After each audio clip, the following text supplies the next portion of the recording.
What's going on, guys? Today we're going to be talking about the top 10 best albums of 1966. Number 10 on my list is going to be an album by the Rolling Stones called Aftermath. Now, there is a UK edition as well as a US edition, but the main difference is that the US one has Painted Black on there, and the other track I think that stands out is Under My Thumb.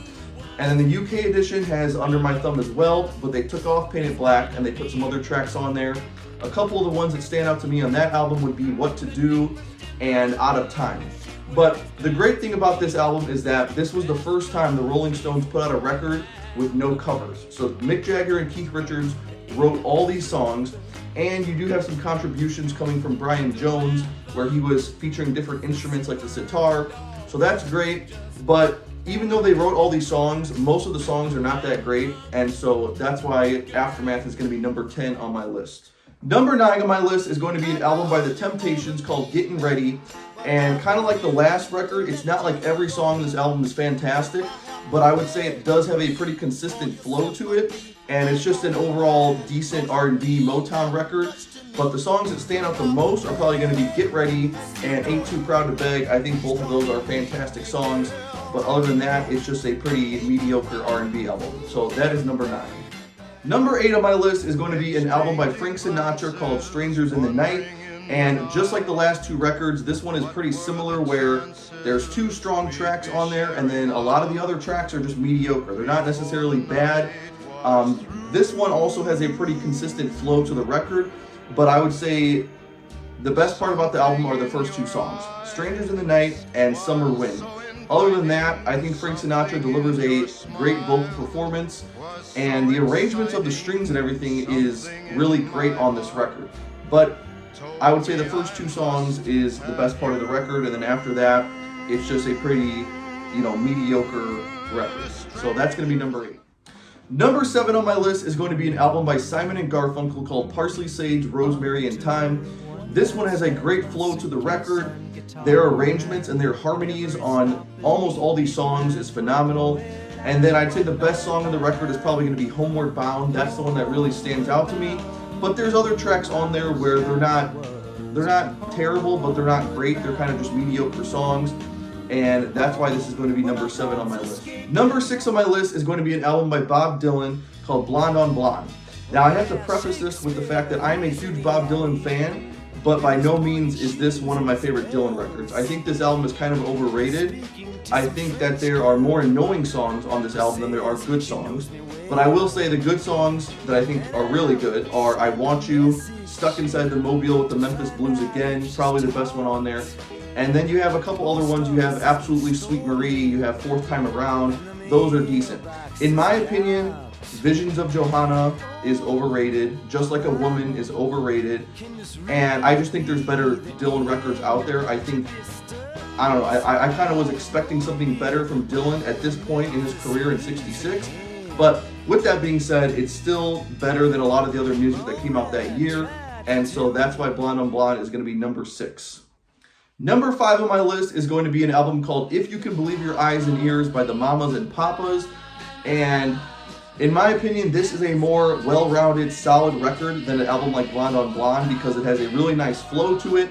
There's not really any annoying songs like there is on Blonde on Blonde.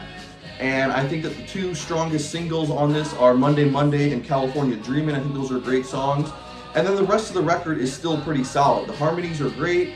They don't write all the songs. I believe there's at least 1 cover on there, but even the cover is great. So I think this is a solid record all the way around. I think it's a nice new sound for 1966, and that's why this is going to be number 5. Okay, now we start getting into the really great records of 1966. Number 4 on my list is going to be the debut album by Buffalo Springfield. This album is great because we get to see Neil Young and Stephen Stills writing together and working together. And the album has great harmonies on it. The songwriting is great. It's got some good guitar playing on it. And it just has a really nice flow all the way through. What I will say, though, is that I wish... So the original release of this in 66 did not feature For What It's Worth, which is probably their best song, right? That's their biggest song. They released it separately as a single, and then a couple months later, they released the album with For What It's Worth as the first track. So I think the album is a much better album when they do have that for what it's worth on there. But even without it, most of the other songs are still great. Do I Have to Come Right Out and Say It is a great Neil Young song. Hot Dusty Roads is a great song. It's just a really solid album. So for 1966, this is going to be number 4. Number 3 on my list is going to be an album by Frank Zappa and the Mothers of Invention called Freak Out. This album is incredibly unique. The songwriting is great. The production is actually really bad, which is a disappointment. And then you have great guitar. I think, especially for this time, Zappa is one of the best guitar players out in '66. But for how unique the record is, the harmonies, the writing style, all of it is just so different, and it just shows so much of Zappa's talent at that time. We have Any Way the Wind Blows, one of the best songs. You Never Tried to Call Me, one of the best songs. Motherly Love. Like, there's just so many great tracks on this record. So that is why Freak Out is going to be number 3 on my list. Number 2 on my list is going to be an album by the Beatles called Revolver. And this one, I feel like it does have some good songs on there. I think the best songs are going to be For No One, And Your Bird Can Sing, and She Said, She Said. And then Taxman is decent. But I think there's a lot of annoying songs on here. There's a lot of corny songs. So, like, Good Day Sunshine and Dr. Robert, I think those are really bad songs, right? I think the Beatles could have done better than that. And then as far as the, experimenting with psychedelic sounds and incorporating Indian sounds into the music, that's all great because they're pushing the boundaries, right? And I respect that, I understand that, the appeal of that. But as far as is the music fun to listen to? No. The production is not good. I don't really think the songs are well written. I think there's a lot of annoying songs in here. I'm not impressed with Tomorrow Never Knows because it's just a bunch of annoying sounds and backwards guitar, and Lennon's lyrics are, I understand he's experimenting with this new type of poetry that you don't really see in most Beatles songs, but it's still something that I'm not impressed by. So that's where I'm kind of half and half on this. I feel like Rubber Soul was a better record, but I do feel like that Revolver was a better record than Sgt. Pepper. So I'm just not a big fan of the psychedelic experimental noises, and it just sounds like junk to me. Like, if you want a solid record, you pick one that's well written with good arrangements or good harmonies or good guitar playing or something, right?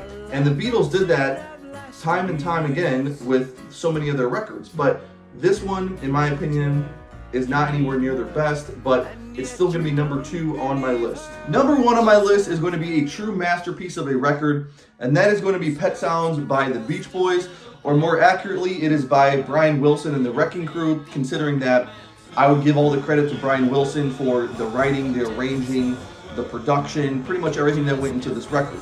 So compared to almost any other record that came out up until that point, I would say this is probably the best production that you're going to find, right?